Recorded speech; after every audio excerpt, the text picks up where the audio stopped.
نالی کے اندر روڑا آ جائے، پتھر آ جائے، ٹینی آ جائے، اسے نکالتے ہیں، نالی نہیں توڑتے۔ آپ نالی توڑیں گے آپ کا گھر کا بیڑا غرق ہو جائے گا، انگلی کاٹیں گے تو ہاتھ آپ کا کٹ جائے گا، اس میں کمی آ جائے گی۔ اسی طرح اگر رشتوں کے اندر بھائی بہن کا رشتہ ہے، چچا بھتیجے کا رشتہ ہے، ماموں بھانجے کا رشتہ ہے، جو رشتے اللہ نے پیدا کیے، میاں بیوی کا رشتہ ہے، ان رشتوں کے اندر اونچ نیچ آ جائے تو آج ارادہ کریں ہم اونچ نیچ کو ختم کریں گے، اپنے رشتے ختم۔ تو پھر بعد میں بندہ کہتا رہتا ہے ہائے افسوس، کاش چاچے اور نال دو گلاں میں اور کتیاں ہونیاں، کاش میں اپنے ماموں کے پاس جا کے بیٹھ گیا ہوتا۔ اور کسی نے کیا عجیب بات کہی کہ ارلے پرلے اتھے ہی رہ گئے، ارلے پرلے اتھے ہی رہ گئے، ماں دے ترلے اتھے ہی رہ گئے، ویڑے چودو لاشاں اٹھیاں، پنجے مرلے اتھے ہی رہ گئے۔ یہ چیزیں ساری یہی رہ جانی ہیں، اپنے رشتوں کو بچائیں۔ یہ آخری دور چل رہا ہے رشتوں کی اہمیت کا۔ آپ کی عید گزری ہوگی، میں نہیں جانتا کہ آپ کے ہاں کا ٹرینڈ کیا ہے، اب تو لوگوں نے عید کے موقع پہ بھی ایک دوسرے کے ہاں جانا چھوڑ دیا، اب تو سب کچھ موبائل ہی ہے، فیس بک ہی ہے، سوشل میڈیا بھی ہے۔ تو میں آج آپ سے گزارش کرنا چاہتا ہوں، اپنے رشتوں کو پہچانے، اور مر کر اکٹھے لیٹنے سے بہتر ہے دنیا کے اندر ہم ایک دوسرے کے ساتھ اکٹھے ہو جائیں۔ یہ ادا خدا کو بھی پسند ہے، یہ ادا مصطفیٰ کو بھی پسند ہے۔ تھکن کو اوڑھ کر بستر میں جا کے لیٹ گئے، بات یاد آ گئی بات سے کہ تھکن کو اوڑھ کر بستر میں جا کے لیٹ گئے، ہم اپنی قبر مقرر میں جا کے لیٹ گئے۔ بزرگوں تمام عمر لڑتے رہے ایک دوسرے سے، ہم تھکن کوڑ کر بستر میں جا کے لیٹ گئے، ہم اپنی قبر مقرر میں جا کے لیٹ گئے، تمام عمر لڑتے رہے ایک دوسرے سے ہم، مگر جب مرے تو برابر میں جا کے لیٹ گئے۔ ہم نے اپنے علاقے میں ایسے لوگوں کی قبروں کو دیکھا ہے، پوری زندگی بات نہیں کی، قبریں دونوں کی اکٹھی بنی ہوئی ہیں۔ تو بجائے یہ کہ قبریں اکٹھی بنے، دنیا کے اندر ہم اکٹھے ہو جائیں۔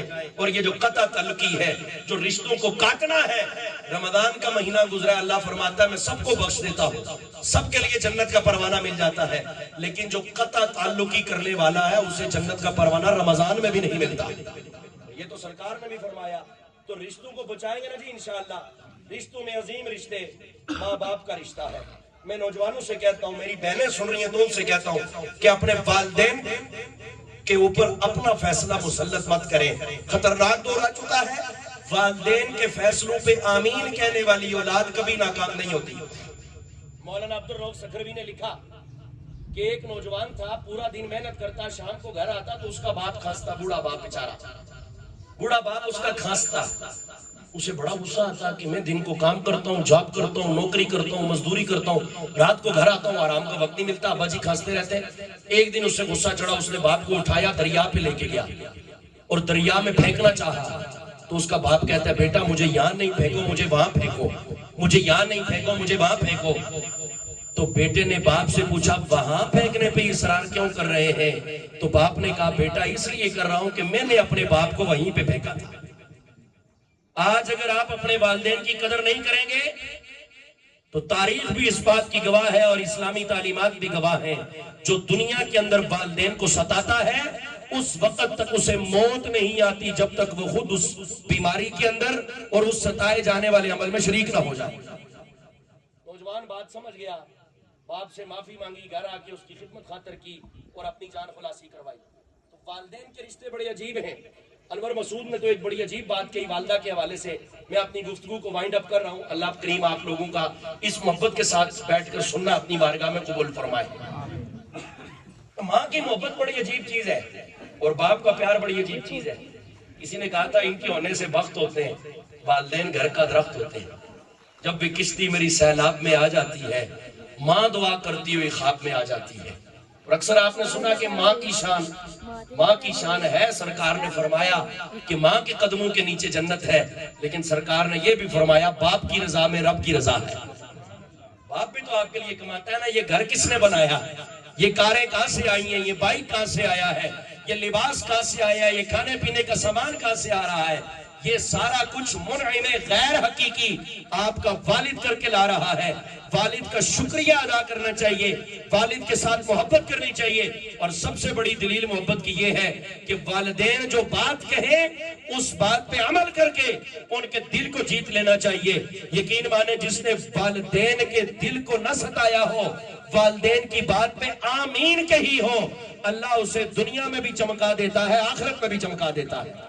بہت سارے لوگوں کے قصے میرے سامنے، باتیں بہت ساری کی جا سکتی ہیں، لیکن میں کہہ رہا تھا کہ والدہ کی محبت بڑی عجیب چیز ہے۔ اور والد کا غصہ بڑی عجیب چیز ہے. والد کا غصہ بھی رب کے جلال کا پرتو ہے اور والدہ کی محبت رب کے جمال کی پرتو ہے. جب جلال و جمال کی تفصیل آئے گی تو بات بہت دور جائے گی. میں تو ایک بات کہنا چاہتا تھا ماں کی محبت میں آ کر کہ کسی گاؤں کے اندر دو نوجوان رہتے تھے. ایک کا نام اکرم تھا اور ایک کا نام بشیر. ان میں سے ایک بچہ سکول میں جو دیر سے پہنچا تو اس کے ٹیچر نے اسے کہا کہ آج بڑی دیر نہ لایا ہے بشیریا, اے تیرا پنڈ تے نالی سکول ہے, جائے گا تو میرے کو لو ہڈیاں پنا کے آیا یا تو دو ٹلیاں کو سا کے. شیرہ کہنے لگا منشی جی پہلے ایک گل میری سن لو, اکرم نے نیر جیا نیر اچ پایا جے, مائی نوے ماردہ ہے تے بڑا ڈاڈا ماردہ ہے. آج جس پیڑ کے نے حد پئی مکائیے انہوں مار مار کے مدانی پن سٹی سو بندے ہوئے نے کٹھے اتھوں پگ وجے ہے چک کے کتاباں تے سکول وال نسے ہے. ماں ہی دی منشی جی کر سڑے آئی سی, اکھیاں چ اتھرو بلہ بچ رت سی, متھے ہوتے نیل سن سجا ہویا ہاتھ سی. تیکی گل کہنے لگی سوے پتر بشیریا کم کری میرا اج توے ہیریا, روٹی میری اکرمے دی لئی جام در سے, ٹر گیا ہی میرے نال پھر آج رس کے, کیوں وچ گن کے پروٹھے اس پکے نے, رین نال رین لیا سینڈیاں دا حلوہ. ایکی گل کہنے لگی سی دیریاں نہ لائیں بیبا چھیتی نال جائیں بیبا, ادھیاں تے لوس گئیاں اسن آندرہ, روٹی بن کے دیتی سو میں کن کے پچا لگا آیا جے, اکرمے نے نیر جیا نیر اج پایا جے. اپنے گریبان میں جھانکنا ذرا نوجوانوں کہ کون اس گاؤں کے اندر اس مجلس کے اندر میری بہنیں بھی سنیں جو اکرمہ کا کردار ادا کر کے اپنی ماں کے سامنے زبان درازی کر رہی ہے. کون ہے جو ماں کے سامنے بول رہا ہے اور کون ہے جو والد کو گریبان سے پکڑ کر جھنجھوڑ رہا ہے. اگر کوئی ایسا ہے تو اس کی نماز اس کے منہ پہ مار دی جائے گی, اس کا روزہ اس کے منہ پہ مار دیا جائے گا, اس کی تمام تر چیزیں اس کے منہ پہ مار کے رب ذوالجلال والدین کی ادب نہ کرنے کی پاداش میں اسے جہنم کا ایندھن بنا دیں گے. ہم جہنم کے ایندھن نہ بنے, ہم حضور کے امتی ہیں, سرکار کے ماننے والے ہیں, تاجدار مدینہ کا کلمہ پڑھنے والے ہیں, فخر دو عالم کے امتی ہیں. نوجوانوں آج ہی جاؤ اپنے والدین سے صلح کر لو, تم فرش پہ والدین سے صلح کرو گے, عرش پہ خدا تمہارے ساتھ صلح کر دے گا.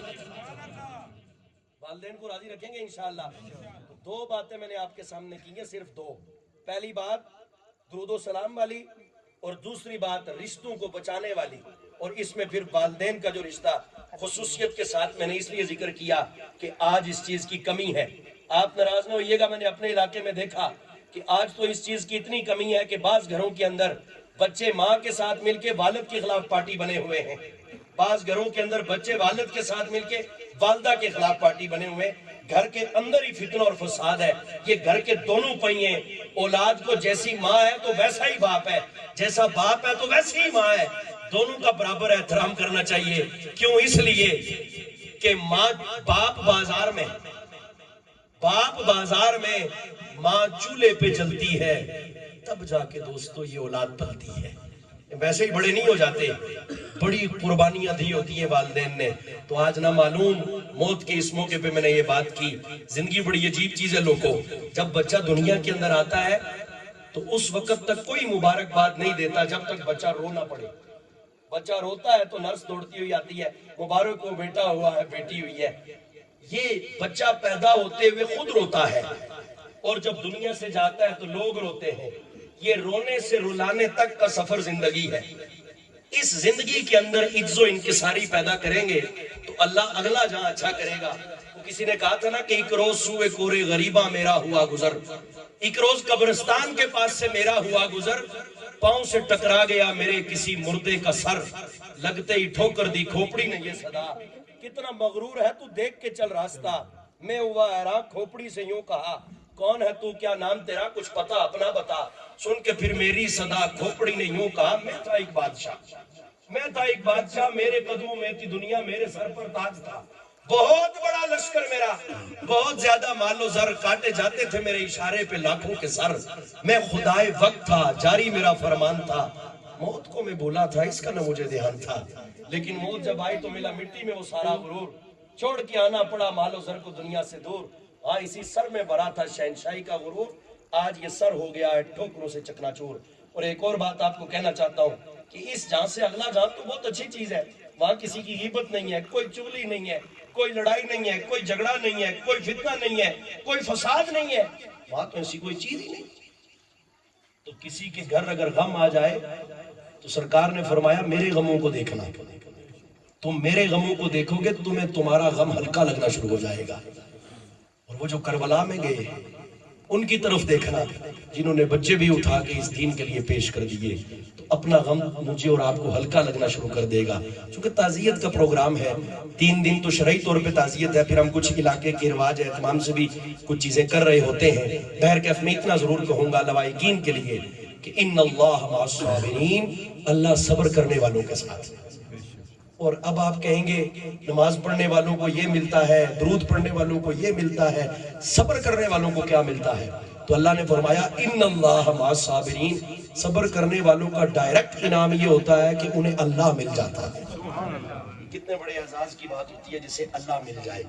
تو اس موقع پہ یقیناً آپ سارے بھی اور ہم بھی غم میں شریک ہونے کے لیے اور یہ باور کروانے کے لیے کہ شفقت صاحب کے غم میں ہم بھی شریک ہیں، ہم بھی ان کے جانے کے دکھ میں دکھی ہیں، ہم بھی ان کے جانے کے غم میں غمگین ہیں، ہم سارے یہ باور کروانے کے لیے آئے ہیں۔ تو اس موقع پہ ہم اللہ سے رقت کے ساتھ اپنے لیے بھی دعا مانگنی ہے، اپنے لیے بھی دعا مانگنی ہے، اپنے اہل و عیال کے لیے دعا مانگنی ہے، بچوں کے لیے مانگنی ہے، اور خصوصیت کے ساتھ محترم شفقت صاحب مرحوم کے جو بالکل اچانک ایک ناگہانی حادثہ ہوا، ہارٹ فیل ہوا اور اللہ نے انہیں اپنے پاس بلا لیا، تو ان کے لیے بھی ہم نے خصوصیت کے ساتھ دعا کرنی ہے۔ باقی رہی یہ بات کہ دعا کا وقت میں کہا کرتا ہوں کہ سارے وقت اللہ نے دعا کے لیے بنائے ہوئے، میں کشمیر سے ہو کے بھی دعا کروں تو اللہ شفقت صاحب تک پہنچائے گا انشاءاللہ۔ یہ ایک سارا سلسلہ جو ہے، تو میں نے جو 2-4 باتیں آپ کے سامنے کی، اگر میں وقت دیکھ نہیں پایا معذرت، تو اس میں اگر زیادہ ہو گیا ہو تو معذرت بھی چاہتا ہوں۔ آپ لوگوں نے بہت توجہ سے سنا، دھیان سے سنا، آپ کے حق میں بھی اللہ رب العزت سے دعا کروں کہ اللہ آپ سب کا آنا قبول فرمائے۔ اہل خانہ کا یہ انتظام، انصرام، اہتمام، پروگرام تمام اس کو اپنی بارگاہ میں قبول فرمائے اور ہمیں اپنے آخرت کی تیاری کرنے کی توفیق عطا فرمائے، اور یقیناً آخرت کی تیاری کے لیے رشتوں کی قدر کرنا اور سرکار مدینہ کے ساتھ جڑنا ضروری ہے۔ وآخر دعوانا الحمدللہ۔